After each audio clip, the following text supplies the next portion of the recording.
अल्हम्दुलिल्लाहि रब्बिल आलमीन वस्सलातु वस्सलामु अला सय्यिदिल अंबिया'i वल मुरसलीन अम्मा बाद फ़क़द क़ाल अल्लाह तबारक व तआला फ़िल क़ुरानिल करीम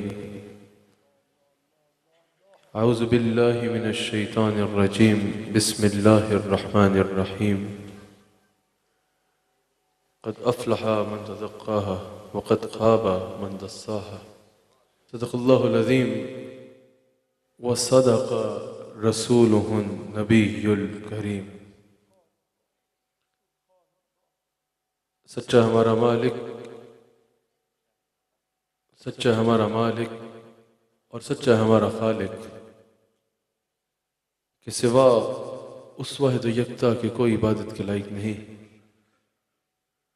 और सच्चे उसके प्यारे हबीब आपके और मेरे आका व मौला रहमतल लिल आलमीन खातमुन नबिय्यीन हज़रत सय्यिदिना व मौलाना मुहम्मदुर रसूलुल्लाह सल्लल्लाहु अलैहि वालैहि वसल्लम कि जिनके ज़िक्र की इस खूबसूरत महफिल में मैं और आप हाजिर हैं। नाज़रीन इकराम, AYQ TV पर आप प्रोग्राम देख रहे हैं ईमान और इस्लाम, जो मेरा और आपका हफ्तावार गुफ्तगू का सिलसिला है। अल्हम्दुलिल्लाह मेरे मुर्शिद करीम इस बज़्म मोहब्बत की सदारत फरमा रहे हैं। अल्लाह करीम हमारे शेख कामिल की बरक़ात में मज़ीद इजाफ़ा फरमाए और हम सब को इससे इस्तिफ़ादा करने की तौफ़ीक़ अता फरमाए। AYQ TV के एग्ज़ेक्टिव प्रोड्यूसर मेरे भाई जनाब आमिर फ़याज़ी भी तशरीफ़ फरमा हैं। अल्लाह ताला AYQ TV की खिदमत दीन को अपनी बारगाह में कबूल व मंजूर फरमाए। QTV के इस प्रोग्राम में आपके इल्म में है, हम हर हफ्ते किसी नए उन्वान पर गुफ्तगू करते हैं, जिससे हम अपनी भी और पूरी दुनिया में सुनने वाली नाजरीन की इस्लाह मकसूद होती है कि हम जहाँ हुज़ूर अलैहिस्सलातु वस्सलाम के साथ निस्बत का इजहार करते हैं, जहाँ हम औलियाए इकराम के साथ हुज़ूर अलैहिस्सलातु वस्सलाम की निस्बतों के साथ अपनी निस्बत का इजहार करते हैं, वहाँ ये सिर्फ ज़ुबानी दावे की हद तक महदूद न रहे, बल्कि ये निस्बत का इजहार हमारे अमल से भी नज़र आए। आज नाज़रीन इकराम AYQ TV पे मैंने जिस उन्वान पे आपसे कलाम करना है वो तसव्वुफ़ की हकीकत है कि तसव्वुफ़ की हकीकत क्या है। यकीनन पूरी दुनिया में तसव्वुफ़ को बड़े इंटरेस्टिंग सब्जेक्ट के तौर पे पढ़ा जाता है। मुसलमान तो मुसलमान हैं, गैर मुस्लिम भी इसकी तरफ मुतवज्जह होते हैं, क्योंकि ये वो तबका है जो हर एक के लिए मोहब्बत का पैगाम देता है और हर एक को मोहब्बत के साथ दीन के करीब लाता है, और इससे रूहानियत की वो कैफियत मुयस्सर आती हैं जो कि अगर इनकी मजालिस में गैर मुस्लिम भी बैठ जाए तो वो उन कैफियत को महसूस करके दायरा इस्लाम में दाखिल हो जाता है। नाज़रीन इकराम, आज मैंने तसव्वुफ़ की हकीकत क्या है, तसव्वुफ़ कहते किसको हैं, इससे मुराद क्या है, इस पर आपसे कलाम करना है, क्योंकि आज तसव्वुफ़ के बारे में हर कोई अपनी जहन के मुताबिक राय पेश कर रहा है। हर कोई अपने अंदाज में तसव्वुफ़ को जो है अपनी जिस तरह उसको समझ आ रही है उस तरह तसव्वुफ़ को समझ के जो है अपने अपने तौर पर मुख्तलिफ अंदाज में तसव्वुफ़ की तशरीह करके बयान भी कर रहे हैं। और बाज़ लोग इसके नाम पर, बाज़ लोग, मैं हकीकतन बात नहीं कर रहा, बहुत थोड़े लोग ऐसे हैं जो तसव्वुफ़ के नाम पर दुकानें भी खोल के बैठे हैं और अपने अंदाज में तसव्वुफ़ का तर्जुमा करके तशरीह करके अपना मंजर बेच रहे हैं। मैंने आज तसव्वुफ़ की उम्महातुल कुतुब है, उनमें से जो अकाबिर सूफिया हैं, जिनको अकाबिर सूफिया माना जाता है और बड़े बड़े सूफिया जिनके कदमों में बैठते हैं, उन शख्सियात की ज़ुबानी आपके आगे तसव्वुफ़ की असल हकीकत बयान करनी है। अल्लाह करीम ने कुरान करीम में इरशाद फरमाया कि तहकीक फला पा गया वो कि जिसने अपने नफ्स को पाक किया, यानी जिसने अपना तज़किया किया, और नुकसान उठाया उसने कि जिसने अपने बातिन को नापाक किया। अल्लाह करीम ने कुरान करीम में 11 कस्में इरशाद फरमाई नाज़रीन इकराम और हाज़रीन, अल्लाह ने कुरान में 11 कसमों के बाद इरशाद फरमाया, अल्लाह करीम ने 11 कसमों के बाद नफ्स के लिए 2 रस्तों का तयन फरमा दिया, एक नेकी का रास्ता और एक गुनाह का रास्ता। और खैर का रास्ता अल्लाह ने करार दिया कि फला पा गया वो, कामयाब हो गया वो कि जिसने अपने बातिन को पाक किया। आज हम अपने ज़ाहिरी बूदोबाश की तो बहुत हमें फिक्र होती है, हमारा लिबास कैसा है, हमारी कैसी है, हमारे बाल कैसे हैं, हमारा चेहरा कैसा दिख रहा है, हमारे लिबास में कोई सलवट तो नहीं आ गई, हमारे लिबास में कोई दाग तो नहीं आ गया। इस अंदाज में हम अपने ज़ाहिरी लिबास की, ज़ाहिरी बूदोबाश की तो हमें बहुत फिक्र होती है, लेकिन अल्लाह करीम ने कुरान करीम में कहीं ये नहीं फरमाया कि तुम्हारी ज़ाहिरी बूदोबाश में जो है तुम्हारी फलाह का इन्हिसार है। ज़ाहिरी तौर पर अच्छा होना चाहिए, अच्छा लिबास होना चाहिए, सब कुछ अच्छा होना चाहिए, लेकिन अल्लाह करीम ने यह नहीं फरमाया कि इस पर तुम्हारी आखिरत की फलाह का इन्हसार है। अल्लाह करीम ने कुरान करीम में फरमाया कि तुम्हारी आखिरत की फलाह का अगर इन्हसार है तो वह तुम्हारे बातिन की पाकीज़गी से है, कि तुम्हारा बातिन पाक हो। इसकी तरफ हमारी तवज्जो बहुत कम जाती है। हम में से बहुत कम लोग हैं जो अपने दिल के साफ करने की तरफ गौर करते हैं, अपने बातिन को पाक करने के लिए गौर करते हैं, अपने जहन को, अपने दिल को, अपने आप को जो है वो अंदर से पाक करने के लिए हम में से बहुत कम लोग हैं जो कोशा होते हैं। हालांकि अल्लाह करीम ने इसको आखिरत की फलाह का रास्ता बयान फरमाया है। अब ये बातिन की पाकीज़गी, ये जो बातिन की पाकीज़गी, आप बोलेंगे भाई हमें जाहिर पाक करना हो, हम मुंह धोते हैं, हम लिबास धोते हैं, हम लिबास को इस्त्री करते हैं, इस तरह जाहिरी तौर पे अपनी बूदोबाश अच्छी करते हैं। ये बातिन को पाक करना हो तो इसका क्या तरीका है? सूफिया कहते हैं कि यही जो तज़किया है, जिसको कुरान में अल्लाह ने तज़किया फरमाया है, ये जो बातिन की पाकीज़गी का प्रोसेस है, इसको तसव्वुफ कहा जाता है। दर हकीकत तसव्वुफ बातिन की पाकीज़गी को, अंदर का तज़किया को जो है वो तसव्वुफ कहा जाता है, तसव्वुफ कहा जाता है। और ये कोई ऐसी चीज नहीं है कि दिल करे तो कर लो, ना भी करे तो खैर है। अल्लाह करीम कुरान करीम में सूरह आले इमरान की आयत नंबर 164 में इरशाद फरमाता है, अल्लाह करीम ने जब हुजूर अलैहिस्सलातु वस्सलाम के मकासिद बेहसत का जिक्र फरमाया, हुजूर के फराइज़ नबूवत का जिक्र फरमाया, तो पहला फरमाया कुरान की तिलावत करना, दूसरा फरमाया तज़किया करना यानी बातिन को पाक करना, और फिर तीसरा दर्जा दिया किताब व हिकमत के इल्म देने को। अब मुफस्सिरीन कहते हैं यहाँ सवाल यह है, किताब व हिकमत के इल्म की कितनी फजीलत है, कितनी फजीलत है इल्म हासिल करने की, कितनी फजीलत है किताब व हिकमत का इल्म सीखने की, लेकिन अल्लाह करीम ने किताब व हिकमत के इल्म के जिक्र से पहले तज़किया का जिक्र फरमाया। यानी जो इल्म है ना, उससे पहले अल्लाह करीम ने तज़किया का जिक्र फरमाया कि रसूलुल्लाह लोगों के वयुज़क्कीहिम, रसूलुल्लाह लोगों के दिलों को पाक करते हैं, रसूलुल्लाह लोगों के अंदर का तज़किया करते हैं। मुफस्सिरीन फरमाते हैं इसकी वजह यह है, अगर किसी का तज़किया नहीं हुआ ना, अगर किसी का सीना पाक नहीं हुआ, अगर किसी का तज़किया नहीं हुआ, अगर वो मदरसा जाएगा, वो दीन की तालीम हासिल करेगा, तो वो जो मालूमात में इजाफा है ना, वो उसके लिए तकवे में इजाफे का बायस नहीं बनेगा, बल्कि तकब्बुर में इजाफे का बायस बन जाएगा। जो जो उसके ऊपर इल्म आता रहेगा, आपने ऐसे लोग देखे होंगे, इल्म का समुंदर है लेकिन तकब्बुर इतना है कि अल्लाह की पनाह। हुजूर फरमाया मुफस्सिरीन ने कि इसकी वजह यह है, तज़किया का जिक्र पहले करने की वजह यह है कि अगर मिसाल के तौर पे कोई तज़किया के बगैर मदरसा चला जाएगा, वो इल्म का इजाफा, उसकी मालूमात में इजाफा तो होगा लेकिन तकवे में इजाफा नहीं होगा, क्योंकि जो जो इल्म बढ़ता जाएगा उसका तकब्बर बढ़ता चला जाएगा, उसका घमंड बढ़ता चला जाएगा, उसका एहसास बरतरी बढ़ता चला जाएगा, तो वो इल्म उसके लिए आखिरत की नजात का या इल्म नाफे का बायस नहीं बनेगा। लेकिन कहा अगर तज़किया हुआ, अगर सीना किसी अल्लाह वाले की नजर में आ गया हुआ और उसने पाक कर दिया हुआ, तो फिर जब वो इल्म हासिल करेगा तो वो तकब्बर में नहीं बल्कि वो तकवे में बायस बनेगा, वो तकवे में इजाफे का बायस बनेगा। ये वजह है कि सूफिया ने कहा कि अल्लाह करीम ने पहले तज़किये का जिक्र फरमाया कि पहले अपने बातिन को पाक कर लिया जाए, पहले अपने बातिन को पाक कर लिया जाए। यही वो बुनियादी असूल हैं जिनके जरिए हुजूर अलैहिस्सलातु वस्सलाम ने अपने सहाबा के जाहिर और बातिन को पाक फरमाया और उन्हें कुफ्र और शिर्क की अंधेरों से निकाल के ईमान, इकान और मार्फत इलाही की दौलत से सरफराज फरमा दिया। अब याद रखिएगा, लोग कहते हैं कि ये जो प्रोसेस है, जो तसव्वुफ का प्रोसेस है, ये नौजवानों का बिलखुसूस सवाल होता है कि ये तसव्वुफ का प्रोसेस है, जो एक प्रोसेस है जिसे तसव्वुफ कहा जाता है, इसके ऊपर जो सूफिया इतना जोर देते हैं, क्या अहद रिसालत सल्लल्लाहु अलैहि वसल्लम में भी इस पे जोर दिया जाता था? अगर अहद रिसालत में जोर नहीं दिया जाता था तो आज इसकी क्या जरूरत पेश आ गई? क्या अहद रिसालत में भी ये जो तसव्वुफ का, तज़किया का प्रोसेस है, इस पर इतना जोर दिया जाता था या नहीं दिया जाता था? तो हदीस से जिब्रील इसकी शाहिद है। हदीस से जिब्रील जो बुखारी मुस्लिम की मुत्तफ़क़ुन अलैह हदीस से जिब्रील है, उसमें हुजूर अलैहिस्सलातु अलैहिस्सलातु वस्सलाम ने अहले इल्म इस बात से आगाह है। हुजूर अलैहिस्सलातु वस्सलाम से 3 चीज़ों के मुताल्लिक सवाल किया गया और हुजूर अलैहिस्सलातु वस्सलाम ने अलग-अलग करके उन तीनों चीज़ों का जवाब इरशाद फरमाया। बुखारी और मुस्लिम में यह हदीस मौजूद है, मुतफ़क़ुन अलैह हदीस है। हज़रत सय्यदना उमर फारूक रज़ियल्लाहु ताला अन्हु इसके रावी हैं। बड़े गौर से इस हदीस को समाअत कीजिएगा। हुजूर अलैहिस्सलातु वस्सलाम की बारगाह में हज़रत फारूक आज़म कहते हैं कि एक शख्स हाजिर हुआ, उसका काले बाल थे, नूरानी चेहरा था, सफ़ेद लिबास पहना था। हुजूर अलैहिस्सलातु वस्सलाम की बारगाह में बड़े अदब से आके बैठ गया।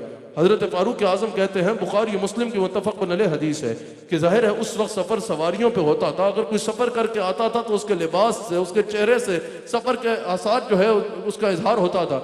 फारूक आज़म कहते हैं उसके लिबास से या चेहरे से कहीं से ये महसूस नहीं हो रहा था कि वो सफ़र करके आया है। बिल्कुल ताज़ा दम शख्स था, लेकिन इस इलाके का भी नहीं था, हमने उसको कभी देखा नहीं था। वो हुजूर अलैहिस्सलातु वस्सलाम के पास बैठा और कहा, या रसूल अल्लाह मल एहसान या मल ईमान, या रसूल अल्लाह ईमान क्या है? हुजूर अलैहिस्सलाम ने फरमाया कि ईमान इस अंदाज में तस्दीक क़ल्ब है कि इंसान दिल से अल्लाह पर ईमान लाए, मलाइका पर ईमान लाए, अल्लाह से मुलाकात पर ईमान लाए, यानी इस बात पर ईमान लाए कि मरना है और अल्लाह से मिलना है, और फिर रसूलों पर ईमान लाए, और फिर मौत पर ईमान लाए, और फिर मरने के बाद उठाए जाने पर ईमान लाए। इसको ईमान कहते हैं। उसने कहा, या रसूलुल्लाह सल्लल्लाहु अलैहि वसल्लम मल इस्लाम, ये इस्लाम क्या है? हुजूर अलैहिस्सलातु वस्सलाम ने फरमाया, इस्लाम यह है कि अल्लाह की इबादत करो, फिर यह कि कभी भी शिरक ना करो, फिर यह कि नमाज कायम करो, फिर यह कि ज़कात अदा करो, फिर यह कि रमज़ान के रोज़े रखो, इसे इस्लाम कहते हैं। उसने कहा, या रसूलुल्लाह सल्लल्लाहु अलैहि वसल्लम मल एहसान, या रसूल अल्लाह ये एहसान क्या है? हुजूर अलैहिस्सलातु वस्सलाम ने फरमाया, एहसान ये है कि तू अल्लाह के इस अंदाज में इबादत कर कि तू अल्लाह को देख रहा है। इस तरह इबादत कर, इबादत में ये कैफियत आए कि तू अल्लाह को देख रहा है। और अगर इस पे ना हो, अगर ये ना कर सके तो कम से कम इतना हो, इस अंदाज में इबादत कर, खुशू व खुजू का ये आलम हो कि अल्लाह तुझे देख रहा है, अल्लाह तुझे देख रहा है। उसने ये सवालात के जवाब लिए और वह चल दिया। हजरत सैयदना फारूक आज़म फरमाते हैं कि हुजूर ने हमसे पूछा, ए मेरे सहाबा तुम जानते हो ये कौन था? हमने अर्ज किया, या रसूल अल्लाह अल्लाह व रसूलुहु आलम, या रसूल अल्लाह अल्लाह और आप बेहतर जानते हैं। हुजूर ने फरमाया, फइन्नहु जिब्रील, ये जिब्रील था जो तुम्हें तुम्हारा दीन सिखाने के लिए आया था। ये जिब्रील अमीन थे जो इंसानी शक्ल में तुम्हें तुम्हारा दीन सिखाने के लिए आए थे। अब यहाँ मुहद्दिसीन कहते हैं कि जिस तरह हुजूर अलैहिस्सलाम ने ईमान को इस्लाम का दीन का हिस्सा करार दिया, जिस तरह हुजूर अलैहिस्सलाम ने इस्लाम को दीन करार दिया, उसी तरह हुजूर अलैहिस्सलाम ने एहसान को दीन का अहम तरीन जो है वो हिस्सा करार दिया। अब सूफिया कहते हैं कि ये जो हुजूर अलैहिस्सलाम ने मल एहसान के जवाब में जवाब इनायत फरमाया ना, जिस कैफियत और जिस यकीन का हुजूर अलैहिस्सलाम ने जिक्र फरमाया, ये यकीन अगर मुयस्सर आता है तो अहले तसव्वुफ से वाबस्ता होने में आता है। अहले तसव्वुफ से वाबस्ता होए बगैर इंसान इस यकीन की कैफियत पर और मंजिल पर पहुंच नहीं सकता। अहले तसव्वुफ है वो जो इंसान को वो कैफियत अदा करते हैं। आज अगर कोई इंसान नमाज पढ़ने आता है तो खुद अपने आप पे गौर करो, नमाज में क्या वो वारदात कल्ब होती है? जो बाजार में कैफियत होती है वही नमाज में कैफियत होती है। जो दिल की हालत बाजार में होती है वही दिल की हालत मस्जिद में होती है। जिस तरह जहन बाजार में आगे पीछे फिर रहा होता है, उसी तरह जहन मस्जिद और मेहराब में भी आगे पीछे फिर रहा होता है। लेकिन एहसान के जवाब में हुजूर ने फरमाया, एहसान ये है कि खुशू व खुजू का ये आलम हो कि तुम अल्लाह को देख रहे हो, और अगर इस दर्जे पे नहीं हो तो ये हो कि अल्लाह तुम्हें देख रहा है, यानी पूरी तवज्जो इंसान की अपने रब की तरफ हो। सूफिया कहते हैं कि ये कैफियत जिस तरीक के जरिए मुयस्सर आती है उस तरीक को तसव्वुफ कहा जाता है। अहले तसव्वुफ का मकसद ये है कि जो इनके साथ लग जाए वो उसको इस कैफियत में लेके आते हैं। सूफिया ने कहा, सूफिया इस हदीस की तशरीह यूं करते हैं कि तू अल्लाह को देख रहा है ये मंजिल मुशाहदा है, और अल्लाह तुझे देख रहा है ये मंजिल मुजाहदा है। मुजाहदा करवाते हैं सूफिया, और उस मुजाहदा के जरिए उस मंजिल पे फायज कर देते हैं कि बंदा हकीकतन नमाज में इस कैफियत पे पहुंच जाता है जैसे वो अल्लाह को देख रहा है। मेरे शेख अकबर सिर्फ अपना दौर के मुजद्दिद नहीं बल्कि मुजद्दिद अल-फ़सानी है। हजरत मुजद्दिद अल-फ़सानी रज़ियल्लाहु ताला अन्हु, हजरत शेख मुजद्दिद फरमाते हैं कि तसव्वुफ की असल तशरीह और तसव्वुफ का असल मकसद इस हदीस से पता चलता है, वो ये हदीस जिब्रील है। ये हदीस जिब्रील जो है ये तसव्वुफ का असल मकसद बता रही है। यानी सूफिया इंसान के खुशू व खुजू को इस मकाम पे पहुंचा देते हैं कि इंसान इबादत के दौरान इस कैफियत पे पहुंच जाता है जैसे वो अल्लाह को देख रहा है। अल्लाह अकबर। लेकिन नाज़रीन, अनफॉर्चुनेटली आजकल लोगों ने शब्दबाजी को तसव्वुफ समझ बैठा है। आजकल लोग शब्दबाजी करते हैं और उसको तसव्वुफ बताते हैं। तसव्वुफ का यह मकसद तो नहीं है कि इंसान एक खानका को क्लिनिक बना ले कि जब सर का दर्द हो तो पीर साहब के पास जाना है भाई, जब पेट खराब हो जाए तो पीर साहब के पास जाना है भाई, जब जरा सी बीमारी हो जाए तो पीर साहब के पास जाना है भाई। और आगे से पीर साहब भी यही कहते हैं, जब कोई बीमारी हो, कोई प्रॉब्लम हो, कोई तकलीफ हो तो मेरे पास आ जाना। और पीर साहब भी बस इसी हद तक, बाज़ औक़ात जो है वो बाज़ हज़रात इसी हद तक होते हैं कि बस इसी का बात पर तवज्जो देते हैं। तरबियत का सिलसिला ही नहीं है, तज़किया का सिलसिला ही नहीं है, वाज़ नसीहत का सिलसिला ही नहीं है। तसव्वुफ इसको तो नहीं कहते कि इंसान शोबदाबाजियों को तसव्वुफ समझ बैठे। बस खानकाहों को नर्सिंग होम बना के रख लिया है। जिसको औलाद नहीं हो रही वो कहे भाई सिर्फ खानकाह में चलो ताकि औलाद हो जाए। जिसको पेट खराब हो गया चलो भाई खानकाह में चलो ताकि बीमारी दूर हो जाए। जिसको दिल का मर्ज है भाई खानकाह में चलो ताकि दिल का मर्ज दूर हो जाए। हाँ हाँ, ये सब कुछ दरगाहों में होता है। अल्लाह वाला तो वो होता है जिसको बताने की भी जरूरत नहीं पड़ती, वो नजर करता है तो बीमारियां दूर हो जाती हैं। उसके पास बैठते हो तो बीमारियां दूर हो जाती हैं। और अगर उससे दुआ कराओ तो उसकी दुआ कबूल होती है और अल्लाह शिफा अता करता है। अगर वो दुआ कर दे तो अल्लाह औलाद अता करता है। अगर वो दुआ कर दे अल्लाह मुसीबतों को दूर करता है। लेकिन मुझे बताइए, क्या अल्लाह ने अपने वलियों को सिर्फ इसलिए भेजा है कि वो डॉक्टर के क्लिनिक्स का काम करें बैठ के? नहीं, ये खानकाहों का मकसद नहीं, ये खानकाहों की बरकत है। रोना ये है कि जो खानकाहों का मकसद था तज़किया करना, वाज़ और नसीहत करना, उसको हम बरकत समझ बैठे हैं। साल में एक दफा आना है पीर साहब को, बेहतर रहते ना सुनना है ना सुनाना है, बस टाइम पूरा करके मजलिस में चले जाना है, उसको हम बरकत समझ बैठे हैं। और जो खानकाहों की बरक़ात थी, बीमारियों का दूर होना, मुश्किलों का हल होना, मुसीबतों से आसानी होना, उसको हम खानका का मकसद समझ बैठे हैं। आपको समझ आ रही है? जो बरकत थी उसको हम मकसद समझ बैठे हैं और जो मकसद था उसको हम खाली बरकत समझ बैठे हैं। यही वजह है कि आज हमारी कौम की यह हालत है। यही वजह है कि आज हमारी कौम उस अंदाज में फैज ले नहीं पा रही। असल तसव्वुफ क्या है? हुज़रत सूफिया फरमाते हैं तो कि अहकाम इलाही और सुन्नत मुस्तफ़ा अलैहिस्सलाम को इस अंदाज से अपना लेना कि इंसान का बातिन पाक हो जाए। असल तसव्वुफ यह है कि जब इंसान अल्लाह वालों के साथ जुड़े, उनके वाज़ नसीहत को सुने और फिर अपने अंदर को इस तरह पाक करे कि अल्लाह और उसके रसूल सल्लल्लाहु अलैहि वसल्लम के अताअत करे। और आप फरमाते हैं कि इस अंदर की पाकीज़गी के जरिए, इस अंदर की पाकीज़गी के जरिए इंसान को अल्लाह का कुर्ब मिल जाए और उस अल्लाह के कुर्ब के जरिए इंसान के मामलात जिंदगी पाकीज़ा हो जाए। इसको तसव्वुफ कहा जाता है। आजकल तो हर कोई ढोंग रचा रहा है कि मैं अल्लाह का वली हूँ। जो अल्लाह का वली होता है ना, उसको खुद दावा करने की जरूरत नहीं पड़ती, उसका चेहरा देख के पता चल जाता है कि यह अल्लाह का वली है। उसका अमल देख के पता चल जाता है यह अल्लाह का वली है। उसके अक़वाल सुन के जिस तरह इंसान की दुनिया बदलती है उससे पता चल जाता है यह अल्लाह का वली कामिल है। लेकिन आजकल तो लोग खुद दावे करते फिर रहे हैं। हर कोई कह रहा है कि अल्लाह का जो कुर्ब मुझे हासिल है वो इस दौर में किसी और को हासिल नहीं है। अल्लाह अकबर। सूफिया ने कहा कि इसका पता कैसे चलेगा? खाली कहने से इंसान अल्लाह का वली नहीं हो जाता। किसी को अल्लाह का कुर्ब हासिल है या नहीं है, इसका अदराक ये होगा कि उसके मामलात जिंदगी को देखा जाएगा। जितने उसके मामलात जिंदगी पाकीज़ा हैं उतना वो अल्लाह के करीब होगा। ये कैसे हो सकता है कि कोई अल्लाह के करीब हो और वो फराइज़ की पाबंदी ना करे? ये कैसे हो सकता है कि कोई अल्लाह के करीब हो और वो सुन्नत मुस्तफा को ना अपनाए? ये कैसे हो सकता है कि कोई अल्लाह के करीब हो और वो लोगों का ताल्लुक अल्लाह से न जोड़े? कहा कि जो अल्लाह के करीब होता है उस कुर्ब का सबूत ये होता है कि उसके मामलात जिंदगी पाकीज़ा हो जाते हैं। अल्लाह अकबर। हजरत सैयदुल औलिया हजरत सैयदना दाता अली हजवेरी रज़ी अल्लाह ताला अन्हु, जिनके बारे में ख्वाजा मोइनुद्दीन चिश्ती कहते हैं कि गंज बख्शे फैज़ आलम मज़हरे नूरे खुदा, गंज बख्शे फैज़ आलम, मेरे साथ कहो ना, गंज बख्शे फैज़ आलम मज़हरे नूरे खुदा, ना किसारा पीर कामिल कामिल आरा रहनुमा। वो हजरत दाता अली हजवेरी। उनसे किसी ने पूछा कशफुल माजूब में मौजूद है, आपसे किसी ने पूछा कि हुजूर ये तसव्वुफ है क्या? आपने फरमाया तसव्वुफ खुल्क़ हसना का नाम है।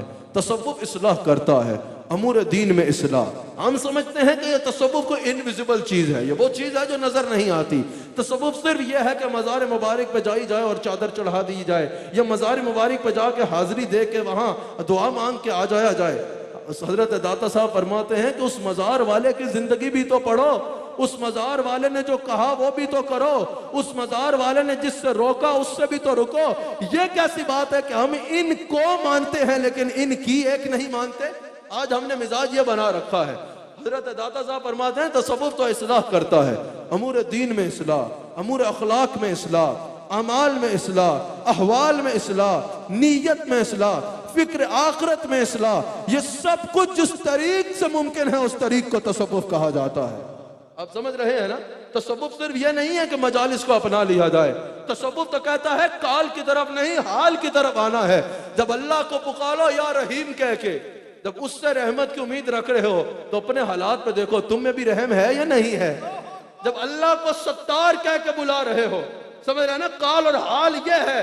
जब अल्लाह हाल सिर्फ ये नहीं है कि बच आ जाए, हाल ये है कि हालात जिंदगी बदल जाए। जब अल्लाह को जो है वो सत्तार कह के बुला रहे हो तो फिर अपने आप को भी देखो, क्या तुम भी लोगों के ऐबों पे पर्दे डालते हो या नहीं डालते। जब अल्लाह करीम को जो है वो अपने हाजात को पूरा करने के लिए करने वाला बुला रहे हो तो अपने मामलात को देखो, तुम भी लोगों की हाजात को पूरी करते हो या नहीं करते। इस अंदाज में सूफिया फरमाते हैं सिर्फ काल से जिक्र नहीं करना बल्कि हाल से जिक्र करना। अल्लाह अकबर। और ये तसव्वुफ कोई बिदअत नहीं है, ये तसव्वुफ कोई नई चीज नहीं है। तसव्वुफ की उम्महातुल कुतुब में ये मौजूद है कि हुजूर अलैहिस्सलातु वस्सलाम मदीना मुनव्वरा में जो लोग गए हैं उन्होंने मदीना पाक में साहब सुफा का चबूतरा देखा होगा, जिधर हुजूर अलैहिस्सलातु वस्सलाम जलवागर होके अपने गुलामों का तज़किया फरमाया करते थे। सूफिया कहते हैं ये तसव्वुफ का आगाज चौथी या पांचवी या आठवीं सदी से नहीं हुआ बल्कि तसव्वुफ का आगाज असहाब सुफा से हुआ है, जहां हुजूर खुद बैठ के अपने गुलामों का तज़किया फरमाया करते थे। अच्छा, तसव्वुफ को एक दुनिया की मिसाल के मुताबिक आपके आगे रखता हूं ताकि हर एक की समझ में आ सके। तसव्वुफ के बारे में सूफिया ने कहा कि जिसने नापाक पानी का कतरा होता है ना, नापाक पानी का कतरा होता है, वो खुद भी नापाक होता है और जिसके साथ लग जाए उसको भी नापाक कर देता है। मिसाल के तौर पे अगर नापाक पानी का कतरा लिबास पे लग जाएगा तो लिबास को नापाक कर देगा, लिबास को धोना पड़ेगा। अगर आप कहीं से गुजर रहे हैं और कोई नापाक छिंटा आपके बदन पे पड़ जाता है तो आपको वहां से अपना बदन धोना पड़ेगा। नापाक कतरा इतना नापाक होता है कि खुद भी नापाक होता है और जिसके साथ लग जाए उसको भी नापाक कर देता है। लेकिन सूफिया कहते हैं अगर वही नापाक कतरा किसी दरिया के हवाले कर दिया जाए, समझ आई? अगर किसी चलते पानी में, किसी दरिया में वही नापाक कतरा डाल दिया जाए या वही नापाक पानी डाल दिया जाए तो पहले दरिया उसे पाक करता है। न सिर्फ पाक करता है बल्कि उसको पाक करने वाला बना देता है। वो कैसे? कि वही नापाक पानी जब दरिया में मिल जाएगा, दरिया में मिल गया, दरिया में मिला, दरिया ने उसको पाक कर दिया। अब वो पानी चलते चलते आगे आया और आगे कोई वुजू कर रहा है और वही पानी जो दरिया में मिला वो उसके वुजू के पानी में मिल जाता है। बताइए उसको नापाक करेगा या पाक कर देगा? यानी दरिया का आलम यह होता है कि वो न सिर्फ नापाक कतरे को पाक करता है बल्कि आगे पाक करने वाला बना देता है। वो कहते हैं यही मिसाल तसव्वुफ की है। तसव्वुफ न सिर्फ पाक करता है बल्कि अगर कोई अहले तसव्वुफ के पास आता है ना, अहले तसव्वुफ उसका तज़किया करते हैं, उसके सीने को पाक करते हैं, फिर उसको जिक्र करवाते हैं, अल्लाह का जिक्र करवाते हैं, हुजूर की मोहब्बत उसके सीने में भरते हैं, उसका मनाजिल तय कराते हैं, यहाँ तक कि वो जो नापाक शख्स आया था वो निकलता है तो लोगों को पाक करने वाला बन जाता है। किससे छुपा है? हज़रत अबा यजीद बुस्तामी रहमतुल्लाह का वाक़या। हज़रत अबा यजीद बुस्तामी का एक वाक़या आपको इसमें सबूत पे पेश कर दूं ताकि आपको समझने में आसानी हो। हज़रत अबा यजीद बुस्तामी रहमतुल्लाह को पता चला कि आपके इलाके में, और ये हम नक्शबंदियों के शेख हैं, हज़रत अबा यजीद बुस्तामी को पता चला कि आपके इलाके में एक फाहिशा औरत आई है, एक बदकार औरत आई है और उसकी वजह से पूरा इलाका जो है वो गुनाहों की तरफ राग़िब हो रहा है, पूरा इलाका गुनाहों की तरफ जा रहा है। ये फर्क होता है अल्लाह वाले में। आपने ये नहीं फरमाया जाओ डंडे मार के निकाल दो, वो भी कहते तो दुरुस्त होता, लेकिन आपने क्या फरमाया? सूफिया का अंदाज तबलीग सुनो। अब वो कतरे वाली मिसाल ज़हन में रखना कि पाक भी करते हैं और पाक करने वाला भी कर देते हैं। आपने फरमाया कि उस औरत का मकाम किधर है? बताया गया हजरत फला मकाम पे है, पूरा इलाका वहां जाता है और उसकी वजह से गुनाहों का इर्तिकाब करता है। आपने फरमाया चलो उसके अंदर चलते हैं। आप खुद चल के उसके मकाम पे चले गए, आप गए, आपने फरमाया तेरी कीमत क्या है? यहाँ हजरत हमारे शेख और सूफिया एक वक्ता बयान करते हैं कि मुरीद को कैसा होना चाहिए। कुछ लोग थे जो कह रहे थे देखो इतना बड़ा शेख है और कहाँ जा रहा है, इतना बड़ा शेख है और किस मकाम पे जा रहा है। और जो असल मुरीद थे ना वो कह रहे थे देखना हमारा शेख वहां जा रहा है, अब उसकी किस्मत बदल जाएगी। ये एतमाद का मंजिल है। अल्लाह अकबर। हजरत भाई अजीज बुस्तामी वहां गए और उस औरत से पूछा कि तेरी एक रात की कितनी कीमत है। उसने अपनी कीमत बताई, आपने उसको कीमत अदा कर दी। आपने फरमाया जा पाक लिबास पहन कर पाक होके आ। वो औरत गई, साफ लिबास पहन के पाक होके आई। आपने फरमाया यहाँ पाक कपड़ा बिछा, उसने पाक कपड़ा बिछाया। आपने फरमाया सजदा रेज हो जा। अल्लाह अकबर। उसने कहा बाबा जी यहाँ लोग इस काम के लिए नहीं आते, यह आप क्या करा रहे हो। आपने फरमाया मैं तेरी कीमत अदा कर चुका हूं, अब जो कह रहा हूं वो कर। उस औरत को कीमत अदा हो गई थी, वो सजदे में गिर गई। वहां वो औरत सजदे में गिरी, वो फाहिशा औरत वहां सजदे में गिरी। यहां बा यजीद बुस्तामी ने निगाहों को आसमान की तरफ उठाया, कहा या अल्लाह जाहिर बदलना मेरा काम था, दिल बदलना तेरा काम है। जानते हो क्या हुआ? लम्हों में उस औरत को तौबा नसीब हुई, लम्हों में वो औरत तायब हुई। एक नजर से आपने उसको रूहानियत के आला मकाम पे फायज कर दिया। सुबिया कहते हैं वो औरत अपने दौर की अल्लाह की वलिया बनी। सिर्फ वो वलिया नहीं बनी, आगे कई पुश्तों तक उसकी औरत की नस्ल में मादरजात वली जन्म लेते रहे। ये है फयाजी साहब उस शेर की तशरीह कि निगाह मर्द मोमिन से बदल जाती हैं तकदीरें। ये है वो नशेर कि निगाह वली में वो तासीर देखी, बदलती हजारों की तकदीर देखी। ये तकदीर ऐसे बदलते हैं दुनिया को दिल से निकाल देते हैं और अल्लाह और उसके रसूल की मोहब्बत को भर देते हैं।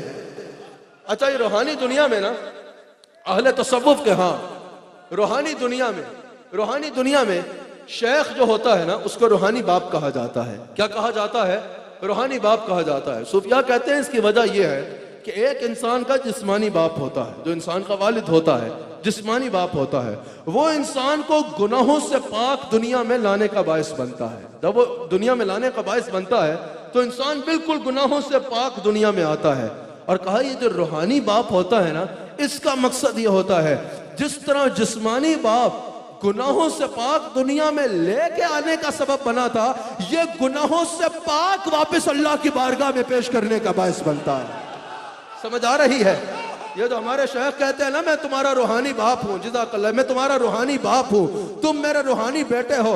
इसका मकसद ये होता है जैसे जिस्मानी बाप दुनिया में लेके आता है गुनाहों से पाक, रूहानी बाप गुनाहों से पाक करके वापस अल्लाह की बारगाह में लेके जाता है। ये तसव्वुफ है। लोग कहते हैं ये क्या भाई रूहानी बेटा रूहानी बाप, कभी उनसे सुनो जिनको पता है तसव्वुफ क्या है तो तुम्हें भी पता चलेगा। अल्लाह अकबर, अल्लाह अकबर। हजरत शेख अब्दुल कादिर जिलानी गौसे आजम इमामुल औलिया सरताजुल औलिया हजरत शेख अब्दुल कादिर जिलानी गौसे आजम रज़ियल्लाहु तआला अन्हु। ये कैसे हो सकता है तसव्वुफ का बयान हो और गौसे आजम का जिक्र न आए? हजरत गौस आजम इरशाद फरमाते हैं कि तसव्वुफ का पूरा पैगाम तो इसके हरूफ में पोशीदा है। हजरत गौस आजम फरमाते हैं कि तसव्वुफ के 4 हरूफ हैं। कितने? 4, ता, साद, वाव और फा। आप फरमाते हैं इन 4 हरूफ में तसव्वुफ का सारा पैगाम मौजूद है। हजरत गौस आजम रज़ियल्लाहु तआला अन्हु इरशाद फरमाते हैं कि तसव्वुफ की ते से मुराद, ता से मुराद तौबा है। क्या मुराद है? तौबा। और आप फरमाते हैं राह सलूक के मुसाफिर के लिए पहली मंजिल भी तौबा है। समझ आई है? राह तसव्वुफ का जो मुसाफिर है ना उसके लिए पहली मंजिल भी तौबा है। और मैं QTV पे जा रहा है इसकी वसातत से मीडिया को भी ये दरख्वास्त करना चाहूंगा, अगर अक्सर ऐसा होता है तसव्वुफ की बात हो रही हो या रक्स दिखाया जा रहा होता है या जो है वो ढोल पे फोकस हुआ होता है कैमरा, या जो है सिर्फ लोगों को जो है वो आते जाते दिखाया जा रहा होता है, नहीं, तसव्वुफ किसी रस्म का नाम नहीं है। जब तसव्वुफ की बात की जाए तो या कुरान दिखाई जाए या बुखारी दिखाई जाए या मक्का माद दिखाया जाए या गुंबद खसरा दिखाया जाए, तसव्वुफ किसी रस्म का नाम नहीं है, तसव्वुफ शरीयत में चलने का नाम है। तसव्वुफ ये तरीकत, लोग कहते हैं भाई तरीकत और है शरीयत और है। मैं कहता हूं ये कहने वाला गुमराह है, हमारा नहीं कोई और है। ये तसव्वुफ तरीक है और ये तरीक शरीयत वाले की तरफ लेके जाता है। फरमाते हैं कि तसव्वुफ की ता से मुराद तौबा है। क्या मुराद है? तौबा। और वो फरमाते हैं कि ज़ाहिरी और बातिनी तौबा, तौबतन नसूहा, सिर्फ जुबान से तौबा नहीं, दिल से तौबा। समझ आ रही है? तौबतन नसूहा। और फरमाते हैं कि इसको तौबा इसलिए भी, पहली मंजिल इसकी तौबा इसलिए है कि कोई राह सलूक का यानी राह तसव्वुफ का मुसाफिर बन ही नहीं सकता जब तक वो पिछले गुनाहों से तौबा नहीं करता। यानी अगर कोई अहले तसव्वुफ की सूफिया की जमात में आना चाहता है, सूफिया की जमात में शामिल होना चाहता है, उसके लिए सबसे पहली बात यह जरूरी है कि वो तौबा करे। यही वजह है कि हमारे शेख कामिल हो या जितने भी हक पे सलासिल मौजूद हैं दुनिया में, जब वो बैत करते हैं तो ऐलान क्या होता है कि जिन्होंने तौबा करनी है हाथ पकड़ लें। और बैत भी जो ली जाती है वो तौबा पर वादे लिए जाते हैं, तौबा पर बैत ली जाती है। पहली मंजिल तौबा है। इसके बाद इसमें स्वाद है। क्या है? स्वाद है। और स्वाद से मुराद सफा है। हज़रत गौस पाक फरमाते हैं ज़ाहिरी और बातिनी सफा। सफा से मुराद यह कि इंसान अपने दिल को पाक करे, हसद से पाक कर ले, बुग़्ज़ से पाक कर ले। आज हमने ना चंद अमाल को ही दीन समझ के, उन्हीं को दीन समझ के बैठ गए, लेकिन जो उसका मकसद था वो ले ही नहीं रहे।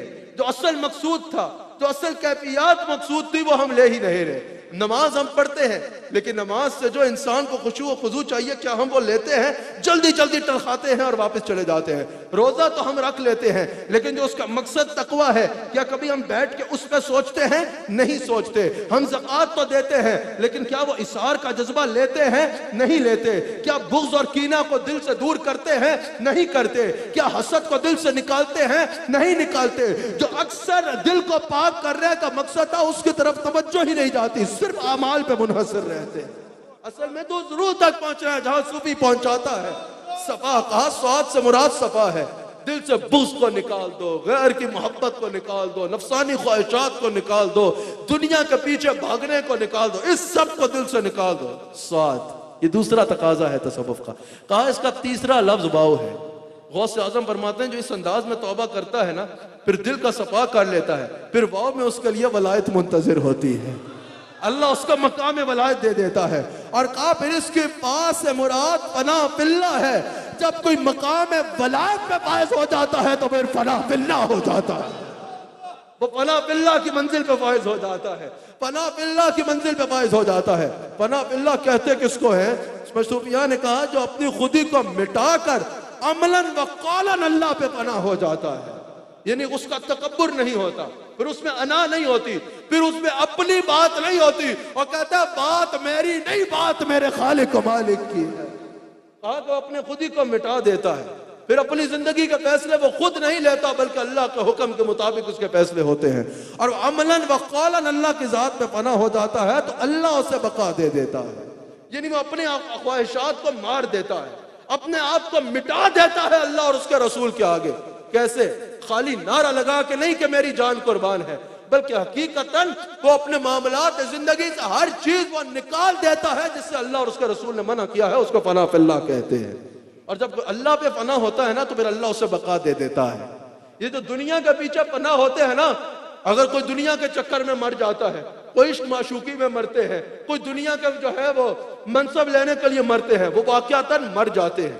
किसी ने कहा ना मजनू हुआ बदनाम, तू लैला को दिल देकर मेरे नबी को दिल दिया होता तो क्या होता।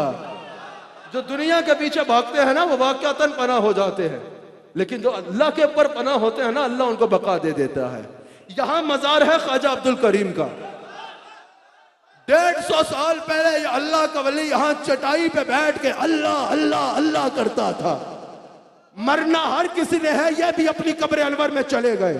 मुझे बताओ 150 साल पहले पिंडी का नाम क्या था, किसी को पता है? 150 साल पहले यहाँ का गवर्नर कौन था, किसी को पता है? 150 साल पहले यहाँ किस बादशाह की हुकूमत थी, किसी को पता है? 150 साल पहले यहाँ कौन वजीर आजम था, किसी को पता है? किसी को नहीं पता।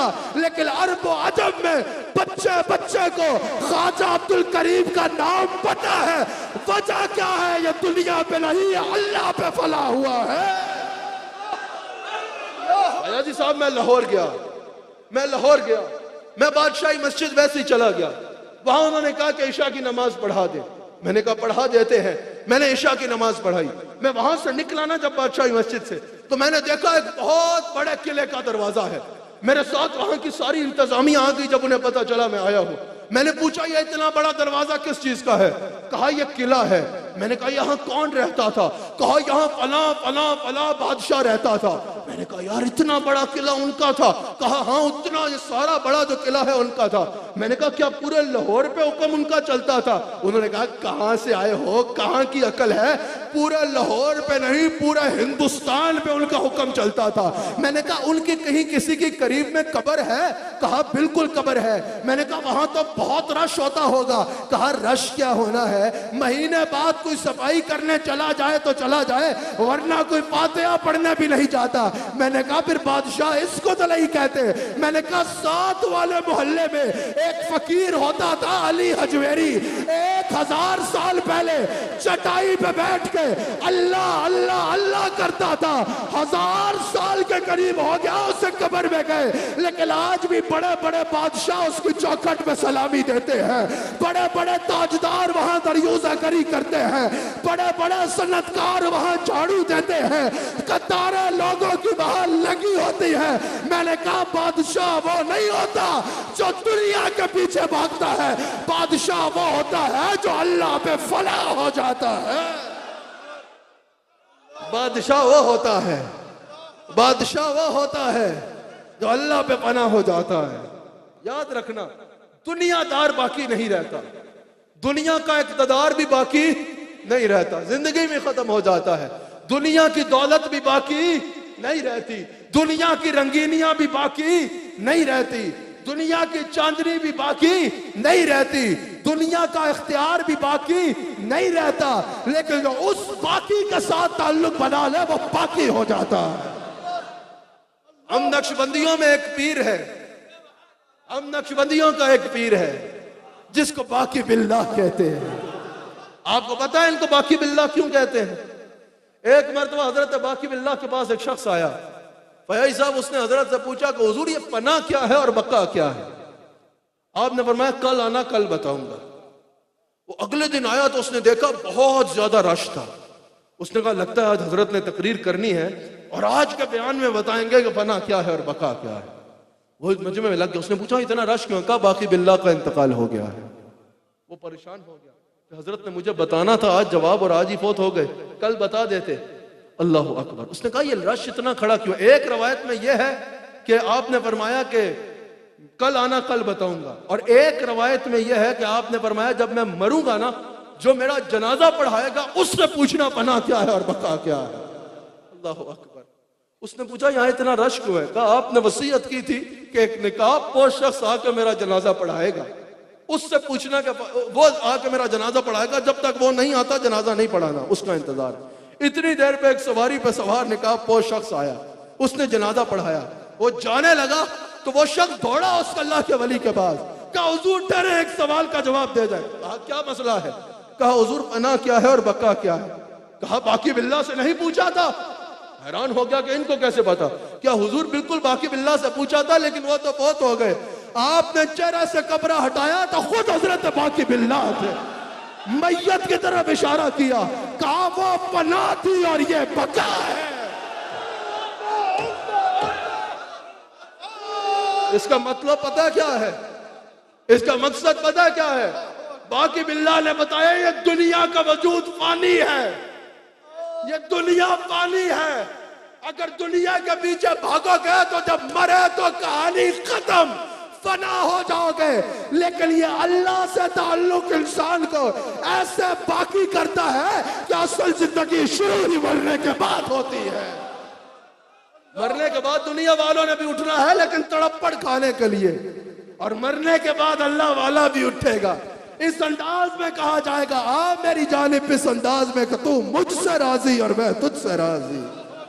हजरत दाता साहब फरमाते हैं सबसे जरूरी ये है, अशवल माजूब में दाता साहब फरमाते हैं अगर कोई वली बनना चाहता है तो उसे पना पिल्ला की मंजिल पे आना होगा। और आप जानते हैं इस मंजिल का इमाम कौन है?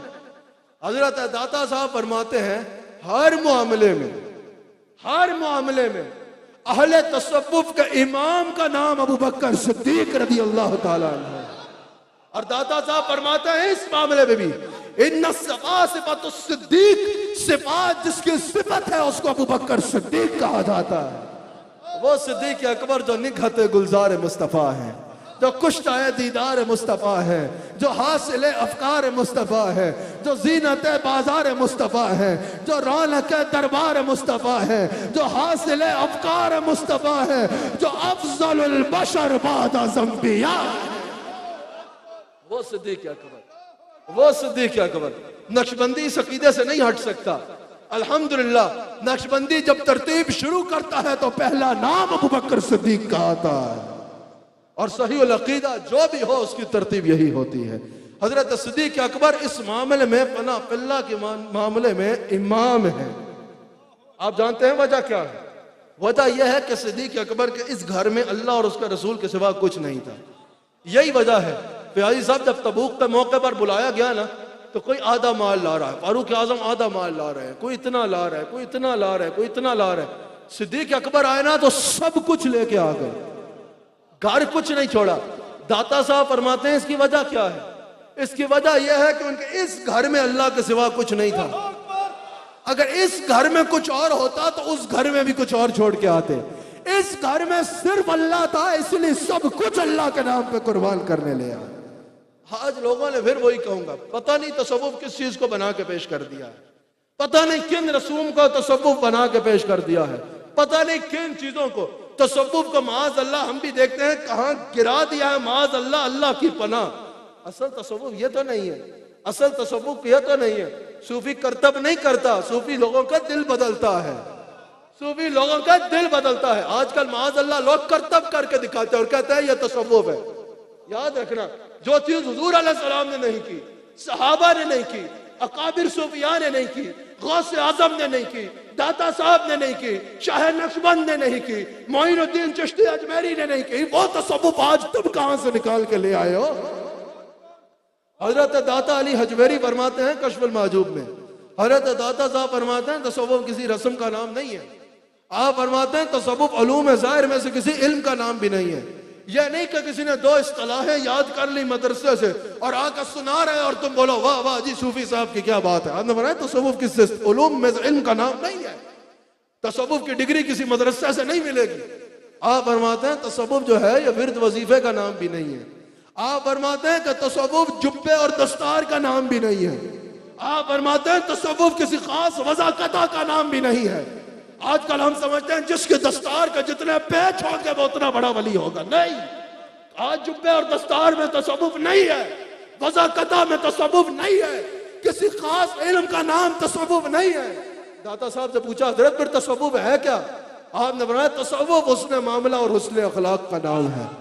तसव्वुफ इस चीज का नाम है कि देखा जाएगा इसका अल्लाह के साथ मामला कैसा है, यह इबादत में कैसा है, फिर ये मखलूक खुदा के साथ कैसा है, फिर क्या ये लोगों की इस्लाह कर रहा है या नहीं कर रहा। तसव्वुफ इससे पता चलेगा, तसव्वुफ का अंदाजा यहां से होगा।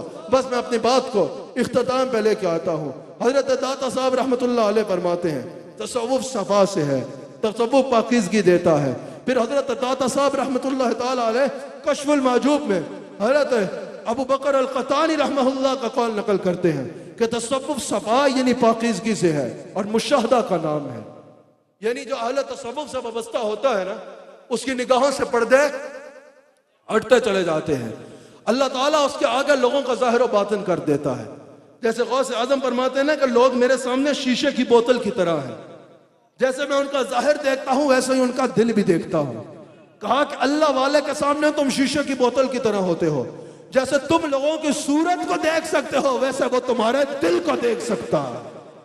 कहा कि फिर जो जो वो मुजाहिदा में आगे बढ़ता है अल्लाह ताला उसके दिल को रोशन करता चला जाता है। वो जमीन को देखता है, फिर जमीन और आसमान के दरमियान के फासले को देखता है। हजरत दाता साहब कहते हैं फिर वो सूफी बारी बारी सातों आसमानों को देखता है। फिर दाता साहब फरमाते हैं जो जो वो मनाजिल में आगे बढ़ता जाता है उसके मुशाहदा की महराज ये होती है कि वह हुजूर का दीदार करता है। हुजूर के चेहरा अनवर का नूर उसके सीने में उतरता है, उसका सीना रोशन हो जाता है। दाता साहब फरमाते हैं फिर वो सूफी मुशाहदा की महराज में पहुंचता है और उसका दिल अल्लाह के नवार और तजल्लियात का मुशाहदा करता है। वो उस मंजिल पे पहुंच जाता है कि खुदा खुद मीर मजलिस बूद के अंदर ला मका खुसरो मोहम्मद शब में महफिल बूद के शब चाहे के मन बूद हम। उस मंजिल पे पहुंच जाता है, मन बूद हम, वो उस मंजिल पे पहुंच जाता है। फिर दाता साहब फरमाते हैं लेकिन जो इस मंजिल पे होता है ना, उसके तवज्जो फिर मकसूद हकीकत के अलावा किसी पे नहीं जाती। यह नहीं कि वो ये सारी मनाजिल तय गया कर गया है, फिर उसकी नजर मकसूद हकीकी से हट जाए। जब कोई इस मंजिल पे आता है तो फिर उसको अल्लाह और उसके रसूल के सिवा कुछ नजर नहीं आता, फिर और दुनिया उसके आगे कोई हैसियत ही नहीं रखती। हजरत भाई अजीज बुस्तामी रहमतुल्लाह अलैह, जिनका मैंने अभी कुछ देर पहले भी जिक्र किया, आपकी उम्र जब 70 साल हो गई ना, आपको मुशाहदा की मंजिल पे जब आप उरूज पे पहुंच गए और जब कमाल पे पहुंच गए, हजरत भाई अजीज से किसी ने पूछा हुजूर आपकी उम्र क्या है? आपने फरमाया 4 साल। उसने कहा हुजूर उम्र क्या है? आपने फरमाया 4 साल। कहा हुजूर आपकी पूछ रहा हूं, आपकी उम्र क्या है? आपने फरमाया मैं अपनी उम्र बता रहा हूं 4 साल। उसने कहा किबला हमारी उम्रें हो गई हैं, हम बचपन से आपको देख रहे हैं, सफेद दाढ़ी है, उम्र 4 साल कैसी बात कर रहे हैं? आपने फरमाया 4 साल पहले मुझे मंजिल मुशाहदा मिली है, मंजिल मुशाहदा का यह मकाम मिला है, उसके बाद मैं पिछली उम्र तो गिनता ही नहीं। उम्र है ही वो तो इस मकाम पे गुजरी है। अल्लाह अकबर। अल्लाह ताला हमें इन सूफिया के तरीक पर चलने की तौफीक अता फरमाए। ये मुशाहदा की मंजिल जो है ना, ये बड़ी आला मंजिल होती है। मैंने चंद मिनट में अपनी बात को समेटना है, चंद मिनट में मैंने अपनी बात को समेटना है। ये जो मुशाहदा की मंजिल है, इससे इंसान को वो मकाम मिलता है जो खाली किताब से नहीं मिल सकता। लेकिन आजकल फिर बातें की जाती हैं, लोग अपनी जहालत छुपाने के लिए कहते हैं भाई इल्म किताब का रास्ता और है और इल्म नजर का रास्ता और है। ऐसी बात नहीं है, याद रखना, हर इल्म किताब वाले के पास इल्म नजर नहीं है, हर इल्म किताब वाले के पास इल्म नजर नहीं है, लेकिन हर इल्म नजर वाले के पास इल्म किताब है। ये जहन में रखना, समझ आ रही है या नहीं? हर इल्म नजर किताब वाले के पास, हर आलिम के पास इल्म नजर नहीं है, लेकिन हर सूफी के पास इल्म किताब है। हजरत मुहद्दिस इब्न जौजी रहमहुल्लाह, इनका अहले तसव्वुफ में भी बड़ा नाम है और अहले इल्म में भी बड़ा नाम है, उलमा इनके नाम से बाखूबी आगाह है। हजरत मुहद्दिस इब्न जौजी जो है ना, ये बाद में तो बहुत बड़ा सूफी बने। आपको पता है ये पहले अहले तसव्वुफ के सख्त खिलाफ थे और अहले तसव्वुफ के खिलाफ गुफ्तगू किया करते थे कि ये सूफी जो है ये किस्से कहानियां सुनाते हैं, इनके पास जाके वक्त जाया न किया करो। आप अपने साहबजादा को भी तलकीन करते हैं ये अहले तसव्वुफ की मजालिस में न जाया करो। एक मरतबा किसी ने कहा कि बगदाद में आए हो, शेख अब्दुल कादिर जिलानी दर्स दे रहे हैं, जाके दर्स सुन लो।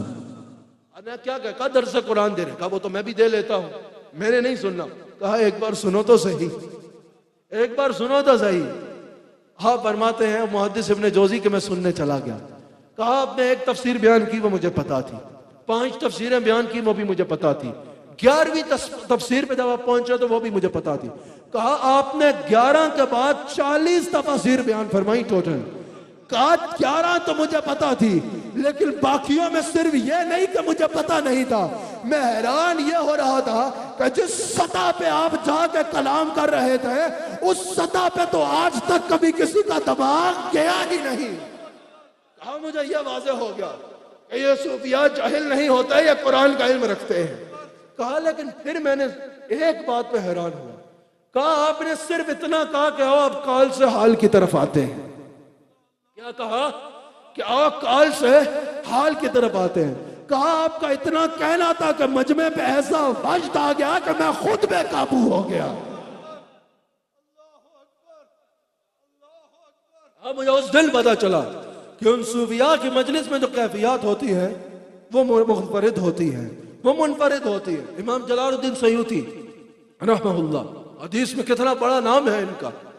इमाम जलालुद्दीन सयूती कहते हैं मुहद्दिसीन में भी इनका बहुत बड़ा नाम है और मुफस्सिरीन में भी इनका बहुत बड़ा नाम है, और सूफिया में तो है ही है। जलालुद्दीन सयूती एक मरतबा हदीस लेने के लिए मिस्र जा रहे थे। रस्ते में एक अल्लाह का वली शहाबुद्दीन सारी से मिले। उन्होंने पूछा कि सयूती कहाँ जा रहे हैं? कहा हुजूर हदीस लेने मिस्र जा रहा हूं। आपने बोला इतनी दूर क्यों जा रहे हो? मेरे मुसल्ले पे बैठ जाओ। सयूती कहते हैं मैं आपके मुसल्ले पे बैठा, मैंने 2 नफल पढ़े और आंखें बंद की। मैं इंतजार कर रहा था कि कोई आलिम आके हदीस बताएगा। वो कहते हैं क्या हुआ? मैंने आंखों को बंद किया तो देखा रसूलुल्लाह जलवागर है सल्लल्लाहु अलैहि वसल्लम। हुजूर ने मुझे अपनी हदीस खुद इरशाद फरमाई, खुद हुजूर ने मुझे अपनी हदीस बताई। कहा जब मैं उस मुराकबे की कैफियत से बाहर आया ना, मैं शहाबुद्दीन सारी के कदमों पे गिर गया। मैंने कहा हुजूर बताओ ये मंजिल मिली तो मिली कैसे, ये मंजिल कैसे मिलती है? हजरत शहाबुद्दीन सारी ने जवाब दिया, मैं आपको बता दूं ये मंजिल कैसे मिलती है, आपको भी बहुत समझ आनी है। हजरत शहाबुद्दीन सारी ने कहा सयूती, जिंदगी का 40 दिन ऐसे गुजार कि तवज्जो रसूलुल्लाह से ना हटे, तवज्जो रहे तो हुजूर की तरफ रहे, अल्लाह तुझे ये मंजिल अता फरमा देगा। फिर आपको पता है मसलक देवबंद का कि बहुत बड़े इमाम अल्लामा अनवर शाह कश्मीरी कहते हैं कि जलालुद्दीन सयूती उस बंदे का नाम है जिसको उसके बाद 72 मरतबा जागती आंख से मुस्तफा का दीदार हुआ। ये मंजिल मुशाहदा सूफिया से मुयस्सर आती है, जिनका यौम विलादत भी है हजरत ख्वाजा हबीब रहमान रहमतुल्लाह अलैह। वो कहते हैं कि अगर मुझे कोई हदीस समझ में नहीं आती ना, मैं आंखों को बंद करता हूँ, हुजूर के बारगाह में पेश हो जाता हूँ, हुजूर मुझे खुद अपनी हदीस समझा देते हैं। जिस वाकया पर मैंने अपने आज के लेक्चर को कंक्लूड कर देना है, खत्म कर देना है, इंशाल्लाह फिर आइंदा किसी प्रोग्राम में ही प्याजी साहब क्यों जीवी पर ही इस तसव्वुफ के मौजू को लेके आगे चलेंगे इंशाल्लाह। हजरत मौलाना रूम को देखो ना, ये मंजिल कैसे मिली? दरिया के किनारे बैठ के दीन पढ़ा रहे, अल्लाह के वली गुजरे शम्स तबरेज। पूछा मौलाना ये क्या है? जलालुद्दीन रूमी ने कहा बाबा आगे बढ़ो, ये वो है जो तुम नहीं जानते। ये क्या है? ये वो है जो तुम नहीं जानते। शम्स तबरेज ने क्या किया? सारी किताबें दरिया छुपा देती। मौलाना हैरान हो गए, कहा मेरी उम्र की कमाई जाया कर दी, ये क्या कर दिया? शम्स तबरेज ने पूछा मौलाना परेशानी किस बात की? कहा किताब दरिया में डाल दी। आने का ठहर, आपने दरिया से किताब निकाली तो किताब सलामत थी, आपने झाड़ा तो उससे धूल उड़ी। मौलाना रूम हैरान हो गए, कहा शम्स तबरेज ये क्या है? कहा ये वो है जो तुम नहीं जानते। कदमों पे गिरे, कहा मौलवी हरगिज़ न शुद मौला रूम ता गुलाम शम्स तबरेज़ी न शुद। लेकिन याद रखिएगा, इससे मकसद ये नहीं है कि उलमा पे उंगली उठाई जाए, उलमा पे तनकीद की जाए कि इनको क्या पता। याद रखिएगा असल जो हुजूर अलैहिस्सलाम के दीन के वारिस हैं वो ये सूफिया और ये उलमा है, वो ये सूफिया और ये उलमा है। इसीलिए कहते हैं कि जो उलमा किसी भी अहले तसव्वुफ के सिलसिले से वाबस्ता हो गए ना, वो सिलसिला आलिया नक्शबंद हो, वो सिलसिला चिश्तिया हो, वो सिलसिला कादरिया हो, जो भी सलासिल है हक के उनसे मुंसलिक हो गए ना, तो वो आलिम भी वली का दर्जा रखता है। ये जो जाहिद खुश्क की बात है ना वो और होती है, जिन्होंने इल्म तो हासिल कर लिया लेकिन तस्किया नहीं है, वो इल्म तकब्बुर में बदल गया, उनके लिए तो कई हदीस भी मौजूद हैं। वरना अकाबिरीन उम्मत की कदर करना सीखो। नाज़रीन इकराम, इसके साथ ही AIQ TV के आज के प्रोग्राम का वक्त अपने अख्ताम पे पहुंचता है। इंशाअल्लाह फिर किसी प्रोग्राम में आपसे दोबारा मुलाकात होगी।